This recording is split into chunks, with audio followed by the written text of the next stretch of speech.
但市政府伫网站设立 COVID-19 仪表板，主要是全台第一个地方政府所设的网页资讯，而且到目前已经有超过25万人次看过，等于是1分钟都有12个人观看。其中民众查询上济功能就是确诊地图，会当了解确诊个案的姓名甲彼此之间的团检关系。你现在大家上在意的注疫苗，13号开始经配合日本关键疫苗的施打，同款透过一张疫苗地图，会当轻松知影优先施打的族群、施打的日程甲地点，好台南疫苗政策公开透明。那目前呢，台南市总共有158个专责服务85岁以上长辈的疫苗接种站。那以总人口数来讲哈，我们是6都当中接种站平均所需要服务的人数是最少的。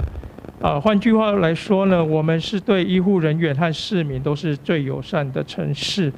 那目前呢，多数的县市大多以大型的接种站来为长辈服务。那台南市则因为黄伟哲市长特别体恤长者出门不便，那也配合中央就近施打的政策，特别跟诊所设立了158个专门服务长辈的社区接种站，那而且提供贴心的接送的服务。那平均来讲，我们每14.23平方公里就有一个接种站，那15分钟就可以到达接种的地点。那相关的资讯呢，可以询问各地的区公所，也可以上市府的 COVID-19 的